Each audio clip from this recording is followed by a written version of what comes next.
class 10th. Today in this video we are going to start chapter 2. जैसा कि मैंने आपको चैप्टर 1 कल तक कंप्लीट करा दिया था. I hope you have no problem. If there is any problem then you can ask me on my personal number. और आप चैप्टर 1 को अच्छे तरीके से करिए ताकि मैं उसका एक टेस्ट ले सकूं 1-2 दिन तक. ठीक है. आज हम चैप्टर 2 शुरू करा रहे हैं. The name of this chapter is polynomials. पहले मैं आपको इसकी बेसिक बातें बताऊंगी. पॉलिनोमियल किसको कहते हैं? Polynomial are expressions. पॉलिनोमियल जो होते हैं वो एक्सप्रेशंस होते हैं कंटेनिंग वन और मोर देन वन टर्म, जिसमें एक टर्म भी हो सकती है और एक से ज़्यादा टर्म्स भी हो सकती हैं. ठीक है. With the different powers of variable. Power जो होती है वेरिएबल की वो अलग अलग हो सकती है. For example 2x + 5y is a polynomial of 2 terms. और 2 टर्म्स वाले पॉलिनोमियल को हम बाइनोमियल भी कहते हैं. आप पढ़ चुके हैं 8th क्लास में इसको. This is the also 3x² is a polynomial. इसमें एक ही टर्म है 3x².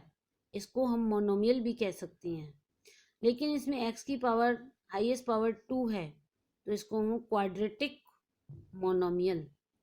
पावर की वजह से ये क्वाड्रेटिक बना है, एक टर्म की वजह से ये मोनोमियल है, तो इसको क्वाड्रेटिक मोनोमियल भी कह सकते हैं. ठीक है. 4z सिंगल टर्म है, मोनोमियल कहलाएगा. z की हाईएस्ट पावर 1 है तो ये लीनियर है, तो लीनियर मोनोमियल. इसको हम क्या कह सकते हैं? Linear monomial. डिग्री. सबसे पहले डिग्री किसको कहते हैं? The highest power of variable is called degree. Variable की सबसे ज़्यादा पावर को हम डिग्री कहते हैं. जैसे यह है 2x² + 3y. इसमें y की पावर 1 है और x की पावर 2 है. जो हमें हाईएस्ट पावर लेनी है तो इस बाइनोमियल में डिग्री कितनी है? Degree is 2. इसी तरह से ये एक और एग्जांपल है x³ + 2x + 6. ये भी एक ट्राइनोमियल है क्योंकि इसमें 3 टर्म्स हैं तो ट्राइनोमियल है, लेकिन हाईएस्ट पावर इसकी 3 है तो ये यहाँ हमने लिख दिया. हाईएस्ट पावर हम किसको कहते हैं? डिग्री को. Here degree is 3. तो ये क्यूबिक ट्राइनोमियल है जिसकी हाईएस्ट पावर 3 हो और 3 टर्म्स हो. 3 टर्म्स हो तो ट्राइनोमियल, और हाईएस्ट पावर 3 है तो क्यूबिक. टोटल मिला के बन गया cubic trinomial. Clear. Now linear polynomial किसको कहते हैं? पॉलिनोमियल के पार्ट्स हैं, ये टाइप्स हैं.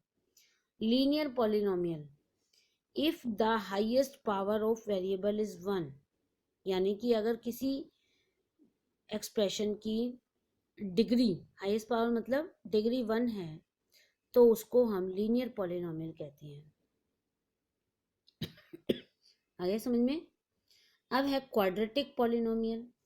If the highest power of variable, किसी भी पॉलिनोमियल में किसी भी एक्सप्रेशन में डिग्री अगर 2 है, यानी कि हाईएस्ट पावर वेरिएबल की 2 है, तो इसको हम क्वाड्रेटिक पॉलिनोमियल कहते हैं. इसी तरह से cubic polynomial if the highest power of the variable is 3. अगर 3 है तो इसको हम क्यूबिक पॉलिनोमियल कहते हैं. आगे समझ में. अब है मोनोमियल.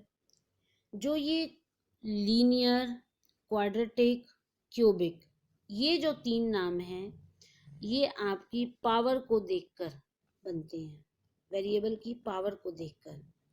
लेकिन नीचे के जो मोनोमियल, बाइनोमियल, ट्राइनोमियल है, ये नंबर ऑफ टर्म्स पर डिपेंड होता है. उस एक्सप्रेशन में कितनी टर्म्स हैं. If the expression has 1 term, सिर्फ सिंगल टर्म है, then it is called monomial. Mono means एक. Binomial if the expression has 2 terms then it is called binomial. Trinomial if the expression has 3 terms then it is called trinomial. ये बात clear हो गई। तो number of terms पर तो ये 3 नाम बनते हैं और वेरिएबल की हाईएस्ट पावर पर यानी कि डिग्री से ये 3 नाम बनते हैं। ठीक है, अब आप एक्सरसाइज पर आ जाइए। एक्सरसाइज 2.1 बुक में खोल करके देखिए। पहले सवाल का हेडिंग क्या है। उसने कहा है कि पहले सवाल का जो हेडिंग है, कितने जीरोस ऑफ पॉलिनोमियल हो सकते हैं इन डिफरेंट ग्राफ्स में। ग्राफ बने हुए हैं, इसके कितने जीरोस हो सकती हैं। कितनी जीरोस का मतलब कितने फैक्टर हो सकते हैं या कितनी एक्स की वैल्यूज आ सकती हैं। तो मैंने यहाँ बताया आपको फॉर्मूला, नंबर ऑफ जीरोस यानी कि नंबर ऑफ फैक्टर्स किसी भी पॉलिनोमियल के, number of intersecting point on x axis, जितने बार वो एक्स एक्सिस को काट रहा है ग्राफ, जितनी बार एक ग्राफ एक्स एक्सिस को काटता है उतनी बार उसके फैक्टर हो सकते हैं। जैसे फर्स्ट ग्राफ देखिए, ये एक्स एक्सिस है और ये वाई एक्सिस है और ये ग्राफ है। ये जो ग्राफ वाली लाइन है ये एक्स एक्सिस को तो काट ही नहीं रही है, नहीं काट रही ना। इसका मतलब number of zeros of P x, इस सवाल में पॉलिनोमियल के फैक्टर जो होंगे वो नो जीरोस, कोई होगा ही नहीं फैक्टर, क्योंकि ये ग्राफ जो है वो एक्स एक्सिस के पैरेलल है। जब तक ये काटेगा नहीं तब तक सॉल्यूशन नहीं निकलेगा। अब इसमें देखिए, ये एक्स एक्सिस है, ये वाई एक्सिस है, ये ग्राफ यूं करके हमारा यूं जा रहा है और एक्स एक्सिस को ये एक सिंगल पॉइंट पर काट रहा है।